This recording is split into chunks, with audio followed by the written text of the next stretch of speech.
Hello everyone, it's Davide here and welcome back to Learning Finance. In today's video guys, I'm going to do a fundamental analysis and valuation of Apple stock, okay? So ticker symbol AAPL, which is a very hot stock right now, went up huge since March, and so many of you are probably asking, is still the time to buy Apple stock or not, okay? What's the fair price? What's the fair valuation right now? So I'm gonna try to answer it with this analysis, okay? So leave me a like if you find this video interesting. You're gonna help me to grow the channel and reach more people, and subscribe to the channel, and let's begin.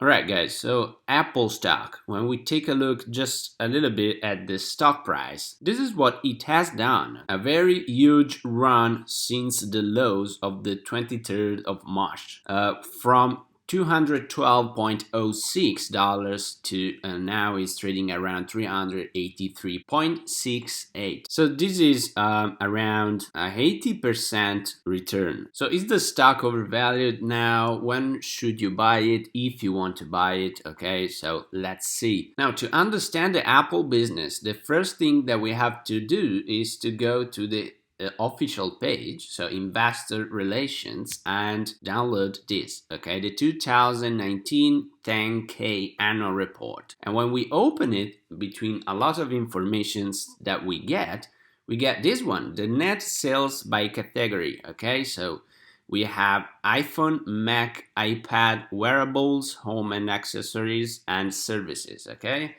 And those are the sales. And now with that, we take those numbers and we write them in the Excel sheet. And that's what we get. Apple in 2019 made 54.73% of their sales with iPhones. Okay, so iPhones, as we see here, is the biggest slice in the cake. That tells us that basically Apple revenues are a lot correlated with the iPhone business, okay?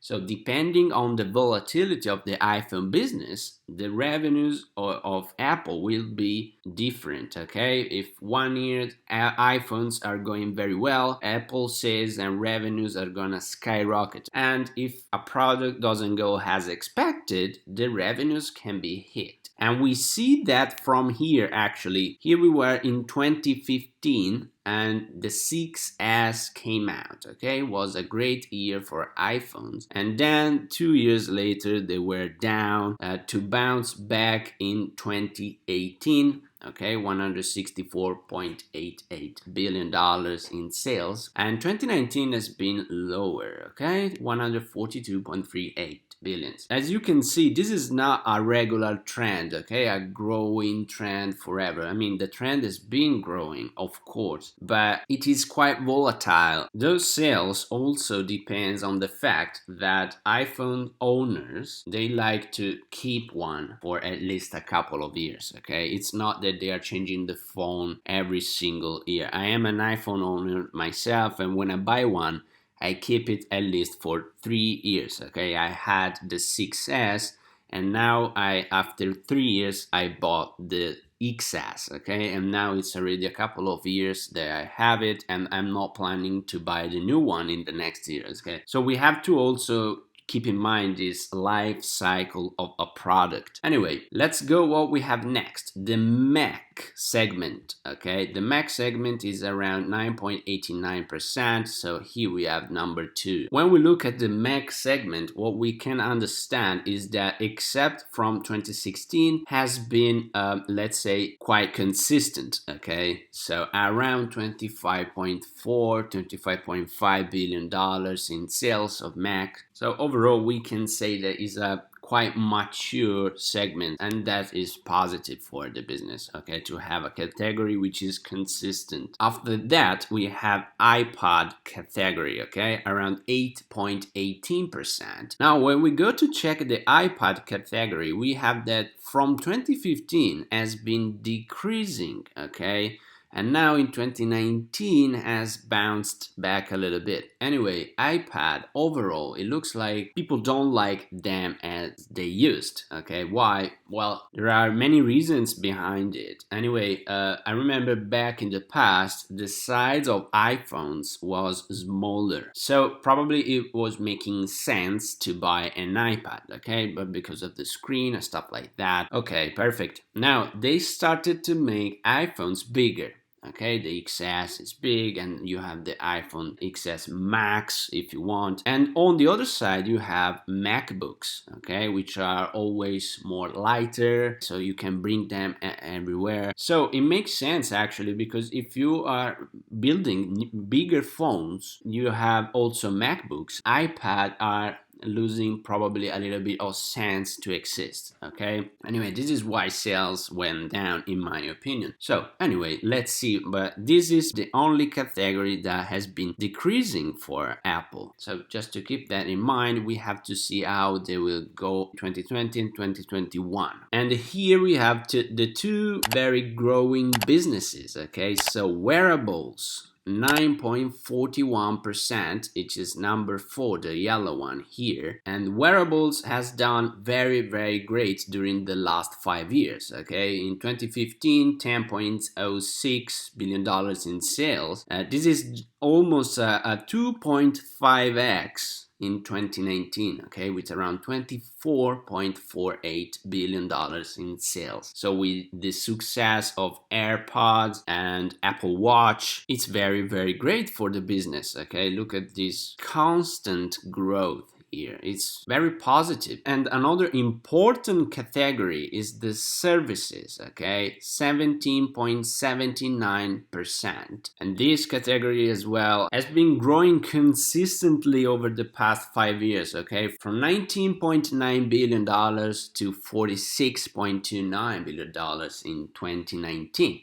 Now, what's in this services category? In the 10K document, we can see digital content stores and streaming services. So the platform includes the App Store, the TV App Store, and the Watch App Store. So all the app stores, and we have Apple Music, so iTunes and stuff like that. Apple TV Plus, which has been launched in November 2019. And then we have Apple Care, which is a sort of an insurance for Apple owners, and the cloud business, okay, so iCloud and licensing and other services, okay, like Apple Card and things like that. Now, this business is going very great. So overall, the revenue of Apple looks consistent, okay? Let's now take a look at the balance sheet to understand the financial situation. And now, in 2019, revenues, they were 260.17 billion. The cost of revenue, 161.78 billion. And here we have a gross margin of 37.82% in gross margins. When it comes to operating margins, we have 24.57%, and the most important one, the net income, has been $55.25 billion, and that gives us a net margin of 21.24%, which is very great considering the fact that Apple has to do physical products mostly, okay? So, for example, the Facebook net margin is higher, the Microsoft net margin is higher, but when we compare this with, for example, Amazon, well, Apple is greater than Amazon, okay, in net margin. When it comes to the balance sheet, we take the first quarter of 2020 and we have a current ratio of 1.5, which is quite great considering the size of the company, meaning that Apple has 1.5 times more assets, current assets, than current liabilities, okay? We can see from here, 96.09 in liabilities, and 143.75 in current assets.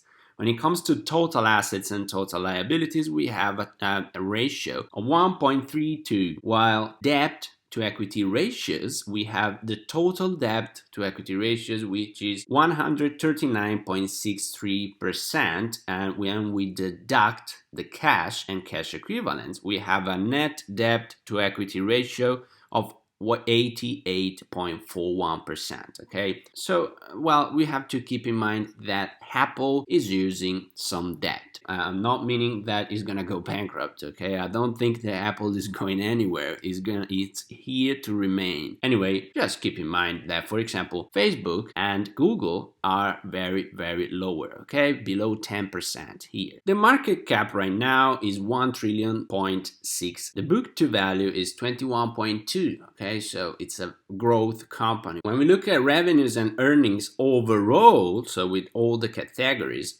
from 2016 and 2019, we see that has been growing since 2018, and 2019 was a little bit down, okay? So as I told you, the company is quite mature, and those revenues depends a lot on the iPhone success, okay? Depending on which model and which year. So now let's go with the valuation of the company, okay? Now I'm gonna go quite fast with it. I did 4 scenarios. So I took what I needed from the previous 5 years, so free cash flow divided by net income ratio, and the net income margins, which are pretty consistently and an average about 21.8, okay? And I try to forecast the next 5 years plus a terminal value. Now, analysts are saying that in 2020, Apple is gonna do $263.69 billion in sales. So just 1.35% due to this pandemic and stuff like that. It is quite normal to have a low number like that. While in 2021, they are predicting a 12.12% increase in revenues, okay, around $295.66 billion. Now, for the next 3 years, here comes the scenario analysis, okay? So I started from 8% to 14%, just to make you understand what 14% means. Meaning that in 2024, Apple will do $438.03 billion in sales, okay? So it's a very high growth. Once we have that, we can get the estimated net incomes and free cash flows, okay? So that we can do the discounted free cash flow valuations. Now, let's start with the first scenario. The requirements are 9% as a discount rate for the equity, okay? So this is free cash flow to equity. And the perpetual growth, 3%, okay? Considering that the US economy is going around 2.8%, 3% for Apple is, in my opinion, a decent perpetual growth rate. So with the 8% scenario, we get a today's company valuation of 1 trillion.359, and divided by the total amount of shares outstanding, which are 4 billion.33, we get a fair price today of $313.9 per share, okay, for Apple with this scenario.